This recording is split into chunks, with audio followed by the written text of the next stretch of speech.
Kicking off hour number 2 of Outkick 360. Glad you're with us today as we broadcast from the 6th and Peabody Studios with Yeehaw Beer, Old Smoky Moonshine, right in the heart of downtown Nashville. Alongside Chad Withrow and Paul Kuharsky, I'm Jonathan Hutton. John McClain from the Houston Chronicle is about to join us as we will dissect some of NFL Week 1, biggest surprises, best individual performances, the rookies who shined and those who did not. John watched one of them in particular at NRG Stadium this week in Trevor Lawrence. He got Lawrence's NFL debut. We'll go into detail there momentarily. Nice win for the Raiders. The team we failed to mention yesterday about Week 1 was the Bucs, because how soon we forget that they played on Thursday night. And a team that lost that still impressed me was Dallas, because Prescott showed no signs of rust. He's one of those losing quarterbacks that you still feel like has that team in line to do some damage. And there are several teams out there that probably feel the same way. Cleveland Browns, Chad, for instance, would be in that category with Baker Mayfield and what we saw them do at Arrowhead.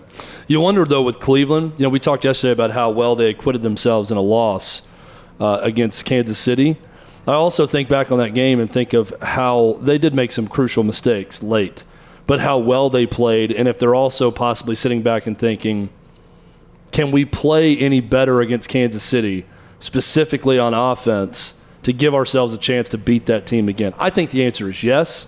I think they showed they could go toe-to-toe with Kansas City in that game, but it was a very well-played game by Cleveland, and it still wasn't enough to beat Kansas City. Well, they can defend better, longer, more consistently. You can't give up that one.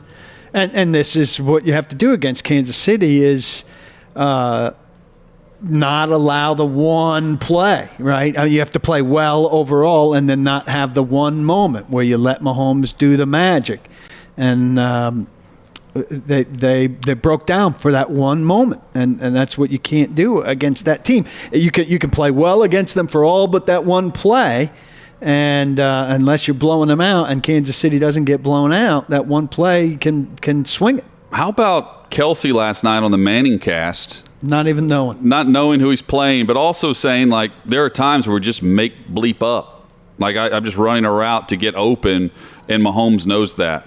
And, Manning's the one that asked him that. Eli did, I believe, right off the jump when he first joined the chat. He was like, how much of what you run is just you and Mahomes making it up at the line of scrimmage versus a route tree that's drawn up on the playbook? And he kind of laughed, and he eventually got back to the point where he's like, there's half the time I'm looking over at him thinking I'm about to do something that is not involved in this play. That would be maddening to know that, that the two have a rapport like that, to where it really doesn't matter what you call, you trust the guy to get open. I look at him. When guys talk like that, I look at him, I give him the eyes, and we know that's really hard to defend, because something that's coming up with, hey, I'm looking at you a certain way. And that ties into, the Browns tried to defend him well. Kelsey helped get them back in the game. The Browns helped them. But now Baltimore will take on Kansas City. They just tried to defend Darren Waller, and in the broadcast they were saying that Kelsey and Waller are very similar in how they deploy them. Look at the man coverage he's getting. Yes, and he's also watching a team he's going to be playing twice. Kelsey was with the thought he might have been playing him next week. Yeah, he had no idea. How about that? Yeah. Does that not make anyone else angry? Yeah, a little bit.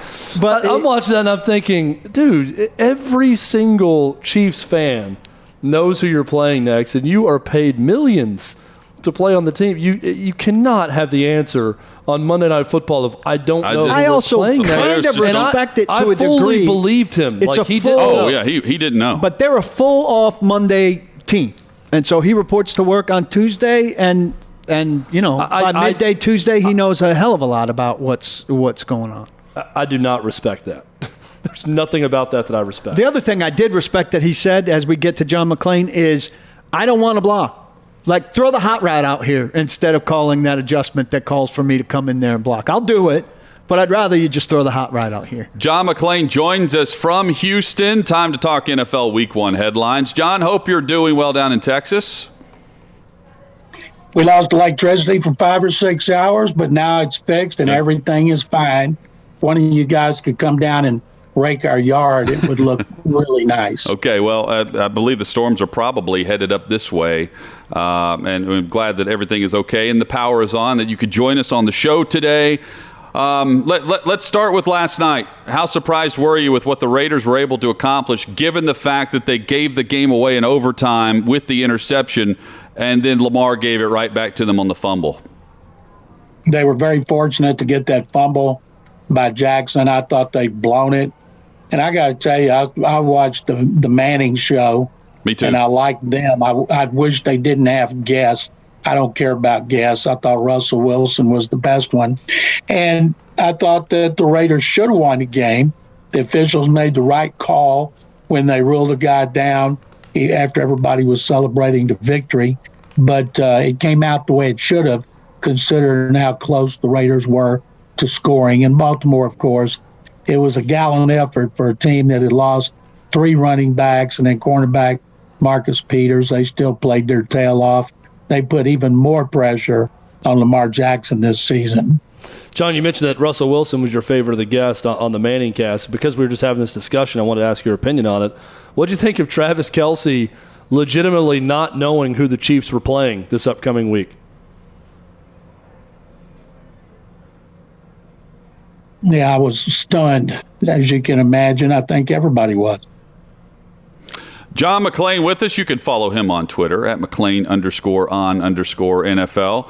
John, you were able to see Trevor Lawrence's NFL debut firsthand, along with Urban Meyer. And one of the big surprises, not that Houston won the game, but in blowout fashion. I think many people would have picked Houston to beat Jacksonville if you're just going down and judging based on just NFL picks across the country. But the way that they handled Jacksonville, what did you make first of Jacksonville's approach to the game and Trevor Lawrence's overall play? Every pick I saw before the game, except some in Houston, had the Jaguars winning. They were favored by 3, even though the Texans have beaten them 6 times in a row, even though Urban Meyer's a rookie NFL coach, Lawrence a rookie. And they were playing their first game, and the Texans scored the most points in franchise history in the first game. They got them down 34-7. Now I'll say this, Urban Meyer's team looked poorly coached.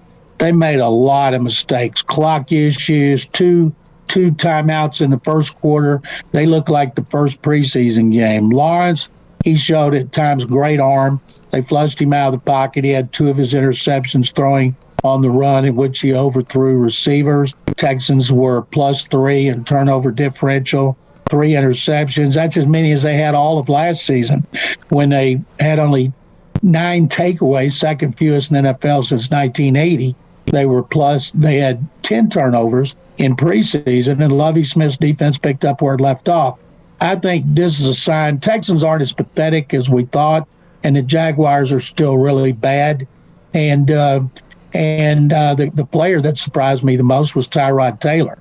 And he's had his 2 starting jobs in Cleveland and with the Chargers in 18 and 20, lost both because of injuries. And then that opened the door for Baker Mayfield and Justin Herbert. But the Texans offense must have been playing possum, because going back to the start of the offseason program through camp and preseason, the defense way outplayed this offense. But they control the ball, old-fashioned running game, pound it, use a lot of backs, throw a lot to the backs.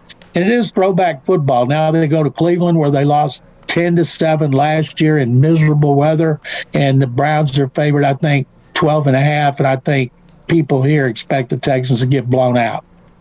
So what's your snapshot assessment of the division? You said Houston probably better than people think, Jaguars maybe worse, Titans get blown out, and the Colts certainly didn't look very good against Seattle. I've been doing this a long time, as you guys know, and I've never made a snap judgment for a season based on one game. This time last year, Jaguars thought they might win the division. Even after the second game, when they played the Titans tough in Nashville, people thought, wow, the Jaguars have improved, and then they lost 15 in a row. Considering all the problems and the COVID-19 issues that the Titans had, I know people want to panic, but they just got too much talent on that offense. As far as the Colts defense was bad in the first half, and Russell Wilson capitalized. Their offensive line didn't play well. I read one of the assessments of one of their longtime beat writers, and that was the most surprising thing. Carson Wentz was okay, but they got behind early and they couldn't run. But their offensive line is supposed to be one of the top 2 or 3 in the league. It has to play a whole lot better. So I expect the Titans will bounce back. Don't know if it'll be in this game, but I think over the long haul, playing that first place schedule is going to be tough. But that's a talented team, and Vrabel's a good coach. John, among the bigger surprises of Week 1 with the results, to me there are 2 that really stand out. The Bills losing at home in the way they lost in the second half after holding Pittsburgh to just under 60 total offensive yards in the first half, and then Pittsburgh scoring 23 points on the final 2 quarters. And then, of course, the blowout that happened in Jacksonville as the Saints won at home, quote-unquote, against the Green Bay Packers, and how dominant they were and how good Jameis Winston was in that offense. Let's start in Buffalo. Was that tell you more about Pittsburgh or Buffalo in Week 1? I think it tells us more about the Steelers. They won their first 11 games last year. Their running game was awful. They drafted Najee Harris. He didn't set the world on fire, but at least they're going to run the ball more, take a little pressure off Big Ben. TJ Watt, why does he ever need a training camp or preseason? He looked just like he did at the middle of last season, came in with 2 sacks. Their defense, they're going to be good. Mike Tomlin always has a good defense, and they're going to be a factor in that division. And that division is going to be tough.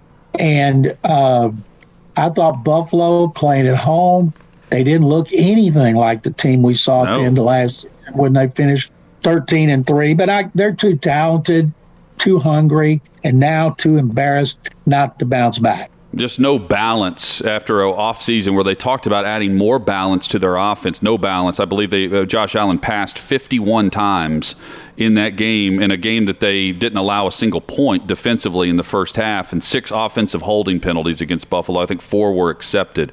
Let's transition to New Orleans in the blowout win that they had over Green Bay. Your thoughts on Jameis Winston in that offense? I'm glad I've been writing and saying on all my talk shows that I thought Jameis Winston be comeback player of the year over Dak Prescott. Prescott played really well, showed no signs of the shoulder or ankle issues he's had. But Jameis Winston, I can't wait. Where everybody's talking about Brady going back to Foxborough, I'm looking forward to Winston going, him going home to Tampa to see how he does against the defending Super Bowl champion. That shows a couple of things. What a great coach Sean Payton is, how he rallied his troops. They had to move the game. They made sure to go to a city that would be harder for Packer fans to get to, although they seem to forget there's Packer fans all over the country, not just in Wisconsin. And then to come out and destroy them. And I tell you what, I know it's one game, and Aaron Rodgers has said before, just RELAX. And I'm sure they will, but somebody tweeted a picture of him in the post game when his hair's askew and he's got his man butt. Yeah. Said that's the kind of guy you see who's just gotten divorced and he's in Denny's eating a late breakfast at 2 a.m. And I thought, you know what? That's exactly what he looks like. And I tell you, Matt LaFleur said he was embarrassed. Rodgers sounded offended by that, said it's a long season, yeah, but in the NFL, it's not like the NBA. And basically, you judge each game, and the Packers were god-awful, and they better bounce back, and it better start with Rodgers. When we come back, we've been talking about some losses that weren't too bad and actually could be promising for the Browns, for the Cowboys, among them. When we come back, we'll ask John McClain, the longtime Houston Chronicle NFL guru, what he thought about those. This is Outkick 360 across the Outkick Network.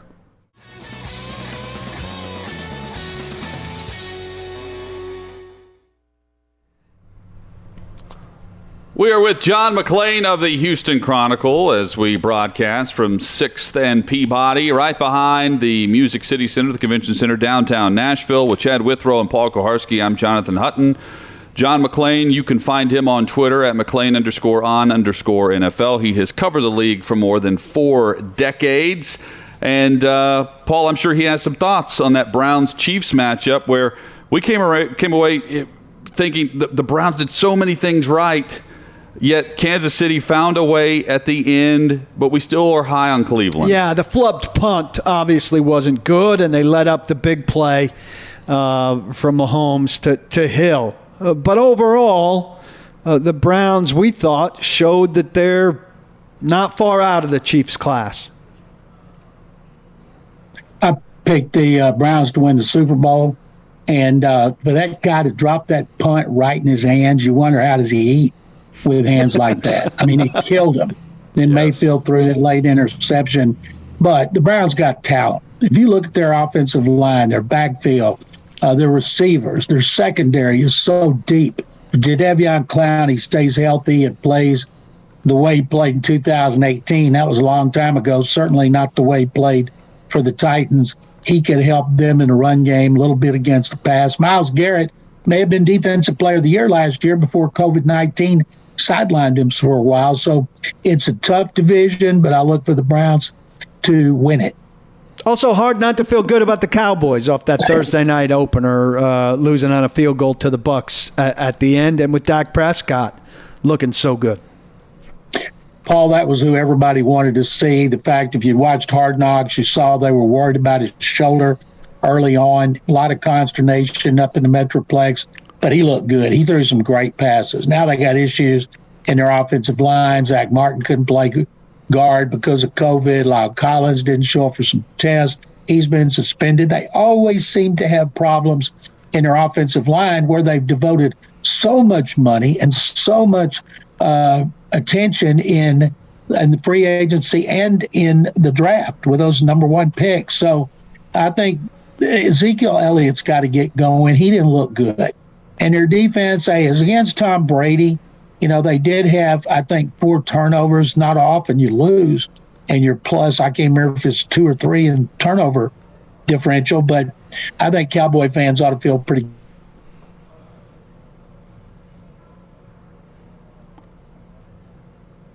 good for that performance. Now they've got to beat somebody. John McClain with us. He's with the Houston Chronicle and TexasSportsNation.com.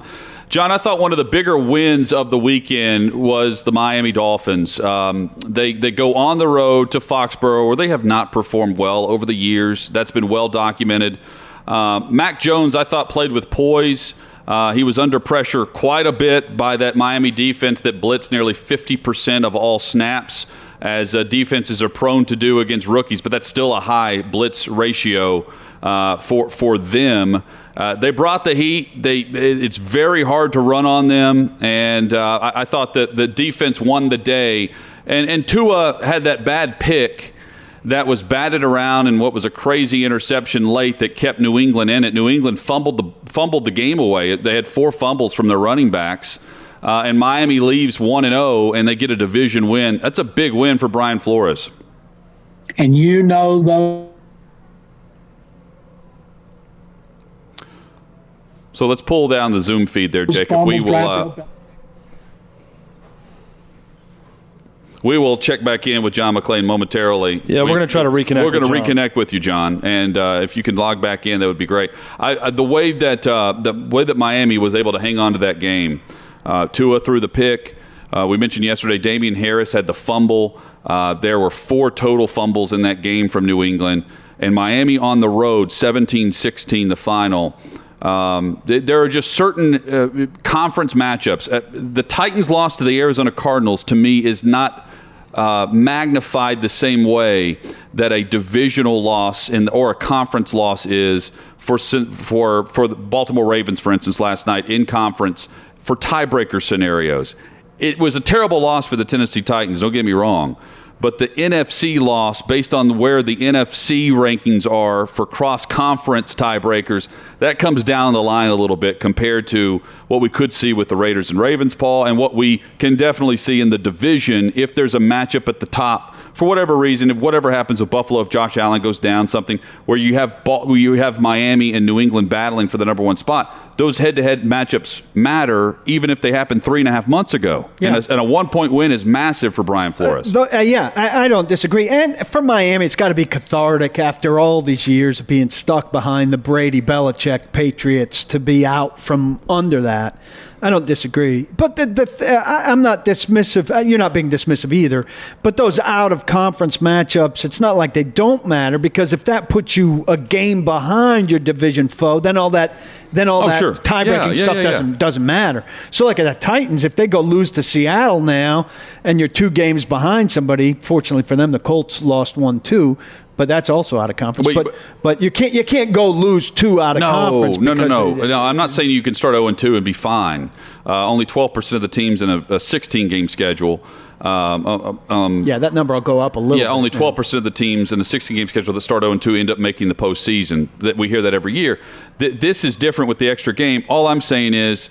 Hurts a little less. A little bit less, yeah, for sure. Excuse me, John, go back to your thoughts on Miami getting that win on the road. We're discussing the divisional win for the Dolphins and what it could mean down the road. Dolphins were 10-6 last year. They should be good this season. They've made a lot of changes to add talent, especially on offense, for Tua Tagovailoa. And Bill Belichick goes crazy when they commit turnovers like they have 4 fumbles. There must have been hell to pay when they get back to the next practice on Wednesday. But I didn't pick the Patriots to make the playoffs. I didn't pick them to have a winning record, not playing a rookie quarterback. And as long as Tua plays well, Miami's got a chance to be a wild card. But he's got a long way to go. Beating the Patriots is great, of course. Now they're going to have to at least split with the Bills. John, final thoughts from you as we get another game breakdown of the Bengals winning in overtime as time expired. We avoided the tie, thank goodness. Avoided the tie. Joe Burrow's performance, though, stood out to me as some of my top performers of the week. Burrow and Matthew Stafford in particular. But your thoughts on Cincinnati getting a win over Minnesota, who a lot of people, Armando Salguero, we had him on last week from Outkick.com. He has he had Minnesota winning that division. There are, and again, it's week 1, but there are a lot of people that are very high on Minnesota, not as high on Cincinnati based on their divisional ranking. What do you think about the Bengals winning in week 1? Joe Burrow's a cool customer. You know, we saw him have maybe the best college team in history when they won the national championship 2 years ago. He was playing well. It didn't translate to victories as a rookie because his offensive line was awful, but they've got good receivers. They've improved their line. I look for them to surprise people with how many games they win, including within the division. Now, they're not going to the playoffs, but I think next year Bengal fans will be fired up about where this franchise is, and that was big for them to be able to pull that out, especially the way they did, because nobody likes a tie. Completely with you on that. We never tie with John McClain. We always win. You can follow him on Twitter at McClain_on_NFL. John, thank you as always. We love having you on weekly, and we'll do it again next week across the network. Jonathan, Paul, Chadlack, thank you guys very much. Keep up the great work. I appreciate it as always. Keep being the best, John. McClain, each Tuesday with us here on Outkick 360. Tell the Chadlack story. Very early nickname for you from John McClain. And it warms your heart. I don't even know where it really came from, other than John just started calling me that on one show. And were you not chauffeuring him around town? I like to think of that. I like to think you were driving. Did I have a little hat on? Yeah. You like to think of me in the hat also? George told you to go pick him up at the airport. It was a newsboy hat. Yeah. You picture me as like the driver from Die Hard, driving that John McClain around, and I was driving a different John McClain around? No. Was it Christmas time? It was not Christmas time. Yeah, he just started calling me that, and it stuck. I love the name Chadalack. It really does give me a certain tingly sensation every time I hear Chadalack from John McClain. Look, if John McClain says your name, you get tingly all over. But when he says Chadalack, it's especially true. Oh, well, Clay Helton is out of a job. We should hit that big headline out. Listen, I don't know. Chadalack hit that headline yesterday as a preview. Where did you guys did you see the actual rumor from anywhere? like of Urban interested in the USC job, because Yesterday. what I saw was a tweet from Reddit that people then started to give legs. I saw it somewhere. I think I somebody mentioned it on the show because he posted was it my trending on Facebook. Twitter. Oh, yeah, that yeah, was no. the question. Who's No. trending on Twitter? Yeah, that was funny. But then somebody put it on my Facebook page, and I was like, we are not going to be a place where we give air to a Reddit rumor and then start treating it like it's like legitimate news. We are going to discern the difference between a news organization saying this and Reddit saying it. My God. It was funny because, and I think someone, I forget who tweeted it out, but they just said, I'm just on Twitter now for all the Urban Meyer USC jokes. Hutton, that's what got Urban Meyer and USC trending yesterday was every sports writer was joking about, Urban's in a team meeting right now. He's probably grabbing his chest with some chest pains. Or coming Well, there were some good memes of people flat on their back on a football field or flat on their face. Urban, the moment he heard USC was open. Well, and I was reading, I forget who I was reading today, but someone who actually has covered Urban Meyer before and said, I don't think Urban Meyer would be interested in USC if he was out of a job right now, much less that he has a job. That's just not a job that would interest him. Why not? Notre Dame is a job that would interest him more than USC. He's just not, I don't know, I guess just not the LA type. USC is a great job. USC has limitations. They have not spent a lot. Their facilities, their infrastructure, their nutrition plan, everything is outdated. Well, I would think USC. the new coach going in would be going in with assurances that all those things are going to be updated. If USC wants to be USC, it's going to need to modernize. Isn't it crazy that Clay Helton has been the coach there since 2013? I saw that yesterday, too. I did not think it had been that long. I would not have guessed. I would have guessed that. 5 years. It's maybe 2015. It was one of the two, but still that he's been there that long and kind of hung on is pretty remarkable. Okay, so not Urban Meyer. Who is actually getting some traction for Los Angeles? Well, Bruce Feldman, who's with Fox Sports and The Athletic, has his list, and he's always been sort of my go-to guy on because he doesn't give you 15 names that he's hearing. He always tends to give you 4 or 5 top names for every job. And the names that he has listed, and we'll go straight down, and you guys tell me what you think about this person for USC. Now, before you go through this list, I haven't seen this list. Mm-hmm. Keep in mind what we just said about USC needing to make some assurances about facilities and all. These are going to be big marquee names that they're going to go after. So to me, that's going to come with the coach that you hire. I happened to be getting ready for Monday Night Football last night, and I had it on one of the ESPN stations, and Keyshawn Johnson was on there just bloviating about USC, and it was just mind-numbingly stupid, some of the things he was saying. But he was doing a lot of shouting and saying, you've got to go get a marquee name. This is USC. Clay Helton's not going to win at USC. You've got to go get a big-name coach at USC. And then he brought up Dabo Swinney as an example. I'm thinking, Dabo Swinney was an elevated assistant coach when Clemson made him the head coach. He became this defeats your purpose. Mm-hmm. They went out and found a guy they should who go became get him the now. next coach. No, he was saying, when Clemson hired Dabo Swinney, and I'm thinking, no, that's not, you got to mix. It's not the same. Everyone else he mentioned was a big name. I will give him credit for that, but that was one that I'm thinking, that's not the name. Mario Cristobal at Oregon is the top name at Bruce Feldman's got something good list. going right now. He's got something good going. His and Nike money. His he buyout. He doesn't have to wait on expanded facilities at Oregon. No. So his buyout is $9 million right now. Does not drop to $6.5 million until January of 2022. So that's something to keep in mind. Luke Fickell at Cincinnati.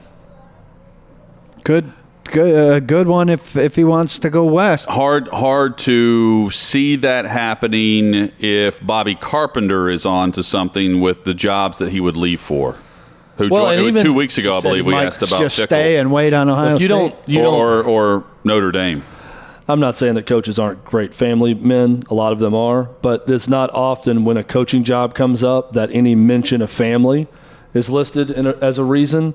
Luke Fickell has a lot of kids and loves his family dearly. And even in this article I'm reading from Bruce Feldman, it says, would Fickell really want to move his family to Los Angeles?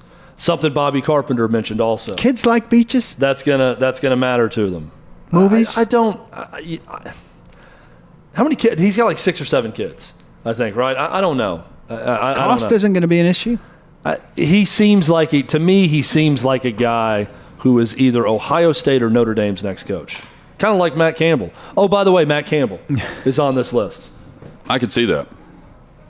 That's one, to me, that's a fit. Get me out of Iowa. It's also a fit. I wouldn't want to pay because California taxes. I wouldn't want to live in California, but I wouldn't would either. want to coach at USC. I would rather live in some of these places outside of LA right now from Yeah, a cost of absolutely. living standpoint. I mean, this job pays enough that cost of living is not a big factor. Yeah, yes and no. I mean, when you're getting your income taxed, it's a big difference. Right, and but it's you're gonna go a talking lot about that further while you're somewhere else. negotiating. Well, what you're paying me here is worth X where I am right now. And it's Matt part of what Campbell, you're though, talking has been sitting and waiting patiently.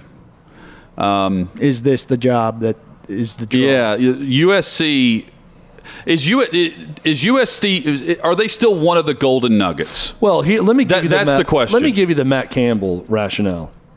The Big 12 is in trouble. That's why Matt Campbell would leave now. The Big 12 is in a different place than it was when the last jobs came open and offered him with Texas and Oklahoma in the conference. It's different now. Correct. So Pac-12 on better footing, would he make the move to a better conference? Where otherwise a year ago he wouldn't have even talked to USC.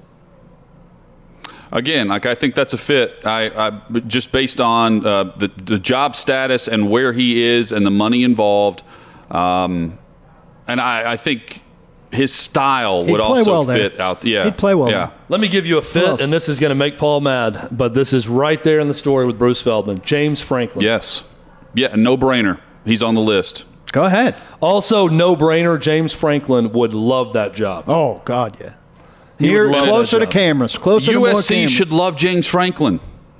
That is a great pairing. Those two. Yeah, and you know he's got the itch. He wants to be loved by somebody new and core. And I think James Franklin also, he's a coach who does not want to get fired. He wants to leave on his own accord. So now may be a good time if USC came after him to leave at a good time before. And look, they had a huge win in week 1. I don't think I'm not talking about him getting fired right now at Penn State, Right, but yeah. you still get out while Stay you've ahead. been there a good amount of Big time. game this and go week against somewhere Auburn. else. Yeah, huge game against Auburn this Is there weekend. one more or is that it? Finally, Tony Elliott, Clemson offensive coordinator. He's from Los Angeles. To me, that's He like turned down I Tennessee. know. He's turned down other jobs. He had a chance at the Tennessee job, did not pursue it. Still not Would shiny he enough go on to- Keyshawn's list. to Los Angeles. that's a. But he likes Dabo. He likes Clemson. He likes Clemson This is assistant different. coaches This getting elevated. is not the same as Matt Campbell, who is a sitting head coach that has turned down multiple jobs. You're an offensive coordinator, and you've turned down Power 5 jobs to stay at Clemson. There's more to whatever's going on beneath the surface there than just, I don't want to be the head coach at Tennessee. I've got one more. You agree? I agree. I think you could. If you're an offensive coordinator, you're at dictating. I'm waiting on USC to open up. I'm going to give you a couple of different ones that I think, for whatever reason, maybe it doesn't make the most sense right now, but they would really do well at USC. I've got one more. Adam Schefter just tweeted. League sources believe Chiefs offensive coordinator Eric Bieniemy will emerge as a head coaching candidate for USC. Bieniemy is from Southern Cal and has told confidants in the past that USC is one of the only college jobs that might interest him. I don't understand how that is coming from Eric Bieniemy's camp, first off. Yeah, it's a great I agent. believe. That's a great agent pool because I don't think Eric Bieniemy's going to get a sniff at USC. I don't know why Eric Bieniemy's not an NFL head coach. There is something up there. There is something up Well, with his the word is he doesn't interview well. interviewing and all of, I don't know what it is, but I don't think Eric Bieniemy's in play there. Let me give you a name that I would seriously consider. Would you consider Eric Bieniemy Yes. if he was in play there? Would Yes. I consider Eric? If he'd go, if you're USC? Sure. I mean, I think if I'm considering Tony Elliott, then if I'm considering 41-year-old offensive coordinator at Clemson, Tony Elliott, I'm considering Eric Bieniemy and his track record being from L.A. and his success in the NFL also. Let me give you another guy that if things were to go south this year, that it may not be working out for him in his current job, that I would consider someone who would win big in Los Angeles, Cliff Kingsbury. Hasn't won anywhere. 100%. Cliff Kingsbury did not win to any great extent at Texas Tech, did not stop him from getting the job in Arizona. Cliff Kingsbury just screams Los Angeles to me. Yes. And USC recruiting. Now, Well, he should be coming off his first successful NFL season. one thing that I think would hurt Cliff Kingsbury is Graham Harrell is currently the offensive coordinator at USC. Graham Harrell was a quarterback, I believe, on the same team under Cliff Kingsbury. They're Mike Leach guys. They're air raid guys. USC former players hate the air raid. They want a tough-nosed, pound the rock type style. They want what Pete Carroll was doing there. They want what they were doing years ago. That's where Mario Cristobal fits from a culture standpoint of what they'd want in L.A. with what he's doing in Oregon. Cliff Kingsbury's a name to keep in mind. And here's the funny one that a lot of people are bringing up, Lane Kiffin. Yeah. Give him a you knew second that chance. was coming. You knew that was coming. He's matured. Give him a second chance. He's not. There's no chance of that. There's no chance that they would do it, but it is funny to think about Lane Kiffin returning to L.A. Is Kiffin after going being to call fired LA up radio the same way he called Tennessee radio as an acting head coach at Florida Atlantic and say, go Vols? Is he going to say, fight on? Is he going to call in and say that? I do think that Lane Kiffin has matured in a lot of ways, and he's much better. You work long enough, you're going to have a much better head coach than he was then. Oh, he's But still up for a good troll. burn some He's bridges, still up for a good troll. You don't go back. More You don't go coming. SEC discussion on Outkick 360.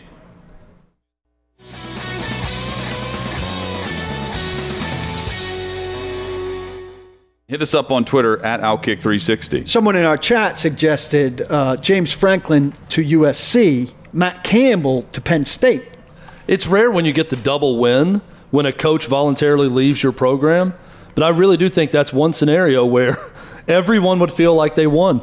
USC fans would be thrilled to have James Franklin. He'd be a great fit in Los Angeles. I think he'd do a good Yes. job there. And James Franklin's done a very good job at Penn State also, but I still think Penn State fans would take that trade. They'd probably say, that's fine with us. We'll take Matt Campbell. That would be a fun one to watch. It's always funny because when you talk Matt Campbell, the two jobs that always pop up, three really, are Ohio State, Michigan, Notre Dame. Penn State is Very right there middle in of the country. in that triangle Yeah. of Ohio State, and geographically, Ohio State, Penn State, Michigan. I think that'd make a lot of sense. You can join us in the chat for more info. We gave you the 360 parlay earlier, going with the Reds, the Giants, and the Yankees money line. Your lips to God's ears. Yeah, we're going to win tonight. We're going to win double. I'm very confident in Hutton's picks, especially after winning last night. We're doubling up. And oh, by the way, I didn't win last night because while we were on air, I did not jot down his pick, and I went opposite. I went under. And Dylan, our production assistant, said he always kicks himself when he goes the under and he loses. I was especially kicking myself when you guys were bragging about the win. Celebrating. And I looked down and said, I'm pretty sure when Hutton said, this extra point, if it's good, we're going to win. And I'm thinking, pretty sure I'm going to lose with this extra point because I went under because I was mistaken on what Hutton I don't picked. like betting. I'm the unders. idiot. I don't like rooting for fewer points and for the scoring to stop. It's hard. I just want more. Yeah, I hate myself when I pick the under also. If I'm even going to bet, I usually just go with the ones I think are going to go over. And even if I think it's going to go under, I don't like betting the under. RIP to Norm Macdonald, who passed away earlier today, the former SNL cast member, host of Weekend Update, of course, film and comedian. How old was he, Chad? Like 61? 61 years old. Yeah, And he battled cancer? 9-year battle with cancer. Which he kept quiet, which is a remarkable feat for any celebrity to keep anything quiet for 9 years. Yes. Sad. The guy was funny. The guy was like, And I would describe it as kind of a David Letterman sense of Yes. humor. Not that they were the same. I think they were but it friends. was very cutting edge, right? It's subversive, their level of humor. Yes. At a time where they're very unique. There's no other David Letterman out there, and so many talk show host comedians look up to and worship David Letterman. You're seeing a lot of the same sentiment from comedic actors and comedians about Norm Macdonald, that he's just one of the funniest guys you'll ever encounter. And if I may, while we're speaking of celebrity passing aways, shifting gears a little bit, we were remiss, and it happened over the weekend. 2012, Sunday, was the passing of Lene Kekua. who has great meaning to our show and previous incarnations. We miss her. And she meant a lot to this show, and I'm sure we will revive tributes to her as the time comes. But anything fake that we deal with, we pay tribute to her. It's a sad time. Lene Kekua, a big part of the three of us, of this trio. It's hard to believe it's been that long. And a big part of Manti Te'o's life also. Yes. By the way, in honor of Norm Macdonald, I've got a homework assignment for everyone out there tonight. If you're looking for good entertainment, there's no football on tonight. Maybe your team's in a pennant race. Sorry, Hutton. Yours is not. But if your team's in a pennant race, maybe okay. you want to watch that baseball game. Maybe 5 years. But if not, no football on tonight. You can go to either Hulu with a subscription, Amazon Prime, or HBO Max and stream the comedic classic 1998's Dirty Work, starring Norm Macdonald. It's so good. It's on every streaming network. One of the more underrated comedies of the last 30 years. I've never heard of this film. I will die on a hill for Dirty Work. Who else I is watched in this this thing film? over and over in college. Chris Farley has a couple of cameos in it. Oh, gosh. Artie Lang, the co-stars in it. Yes. It is a great Hardy when he still had a nose. It's very, very underrated. I'm telling you, you guys will love it. Yeah, it's the one where the Saigon you-know-what bit off his nose with Chris Farley's character. Raheem Mostert is going to miss some time, Paul. Is he out for the season? I think he's out for the season, which is good running back for the 49ers. Trey Sermon owners, I happen to know 3 guys in one who own Trey Sermon, who was out week 1. They certainly are prepared. They spent a reasonably high draft pick on Trey Sermon, if I'm not mistaken. But you like options in the backfield in Shanahan offense, and they lost one. Well, they have Elijah Mitchell, who's a 6th-round pick in San Francisco as well. He rushed for 104 yards and a touchdown. They also, you mentioned Trey Sermon, the rookie. He was a healthy scratch, but not anymore. I think he was dinged. Oh, from preseason? Yeah. I'm not sure what it was, but I think he's dinged. They also have another running back, Hasty, who is in the mix. Those are their 3. Washington, it doesn't seem like, is going to sign a quarterback. They're going to go with their backup. Heineke? Yeah, Taylor Heineke. And they're just going to move forward as they put Fitzpatrick on injured reserve. So we talked about, they dismissed Cam Newton pretty quickly. Now you say, hey, well, what about Cam Newton, your old quarterback, after you lose your starter? The answer still seems to be no. Well, Albert Breer reported that they really do like Cam Newton. Ron Rivera does. But they've been sold on Heineke since he had that playoff performance where he came off the bench. Which is fine. And they But you think would he think deserves the opportunity to jump in. You would think that Cam Newton as a backup would be attractive, but a vaccinated Cam Newton would that's be the issue. A much better option. That's So the issue. how You much need your does he guy want to play? available. You need your guy available. And, who knows where Cam Newton ends up. He says he's not retiring. He's going to remain available for teams. Well, he may. Teams may retire him for him. He might not have to do it. It depends who gets hurt. Teams would sign him to come in unvaccinated as a starter. I've stated that multiple times. You're not keeping an unvaccinated as your backup because you need him available. Coming up, the Tennessee Power Hour. We start with the Titans. How much can they actually improve off of that terrible loss in 4 days? What can they improve on in 4 days? We'll answer that question next on Outkick 360. Hey, it's Jonathan Hutton. Thanks for listening to Outkick 360. Be sure to subscribe to the show to have the latest podcast delivered to you each and every day. And give us 5 stars. It helps us grow our network and provide you with more great podcasts like this one.